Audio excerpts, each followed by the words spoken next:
Hello bachcho, let's read the question. So the question says that HCF2 molecule is linear molecule but it is sp3 hybridized. Why?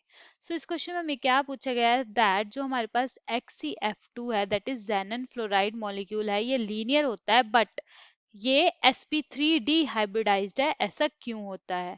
So let's start doing the question. So सबसे पहले we will see हम इस question में क्या की concept use करेंगे to solve this question. अगर हम बात करें XCF2 की, सो जब हमारे पास Xenon जो होता है ये अपनी ग्राउंड स्टेट में होता है, सो इसकी कॉन्फ़िगरेशन कुछ इस तरह से होती है दैट इज यहाँ पे हमारे पास है 5s2, आफ्टर दैट हमारे पास है p orbital that is 5p6 and after that है हमारे पास d orbital that is 5d। जो इसकी कॉन्फ़िगरेशन होती है 5s2 में दो इलेक्ट्रॉन्स होते हैं यहाँ पे, बाकी सभी p के भी फील्ड होते हैं और जो d ऑर्बिटल होता है वो खाली होता है। बट जब हमारे पास एक्साइटेड स्टेट में जाता है जेनन, सो क्या होता है हमारे पास यहाँ पे 5s2 में तो टू इलेक्ट्रॉन्स ही रहते हैं बट जो 5p6 होता है, बट एक्साइटेड स्टेट में जो 5p का एक इलेक्ट्रॉन है दैट इज लास्ट शेल से वो हमारे पास d में चला जाता है यहाँ पे। सो यहाँ पे हमारे पास होता है 5d1 यहाँ पे, ठीक है। So this is basically the excited state for जेनन।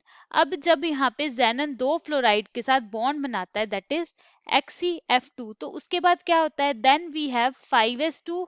So 5p में एक हमारे पास फ्लोरीन आ गया एंड 5d में हमारे पास एक फ्लोरीन आता है।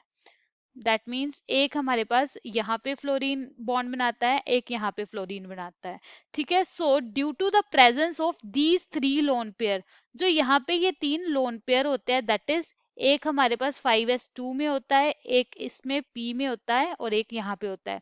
So due to these three lone pairs जो हमारे पास हाइब्रिडाइजेशन होती है दैट इज sp3d, बट जो स्ट्रक्चर होता है वो हमारे पास लीनियर ही होता है। So on the basis of this हम इस क्वेश्चन को सॉल्व करेंगे। सो दैट मीन्स जो हमारे पास XCF2 होता है सो इसका स्ट्रक्चर कुछ इस तरह से बनेगा। सो ड्यू टू sp3 जो इसकी हाइब्रिडाइजेशन होती है इसकी जो ज्योमेट्री हो जाती है that is trigonal bipyramidal.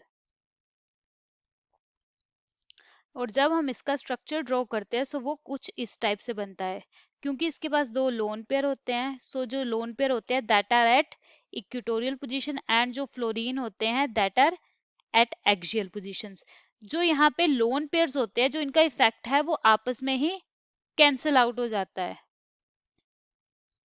Because यहाँ पे लोन पेयर अपनी तरफ को इलेक्ट्रॉन्स को अट्रैक्ट करते हैं, इस साइड से अपनी तरफ से अट्रैक्ट करता है। सो इन दोनों का जो आपस में इफेक्ट है वो कैंसल आउट होके जीरो हो जाता है।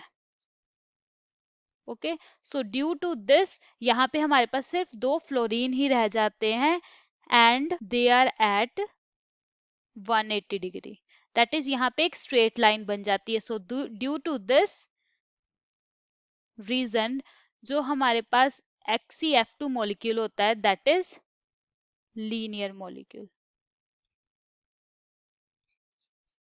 And this is the solution to this question.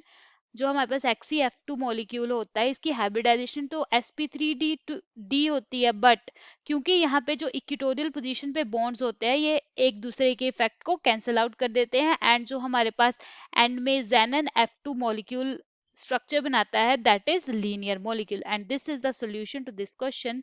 I hope you understand it well. All the best.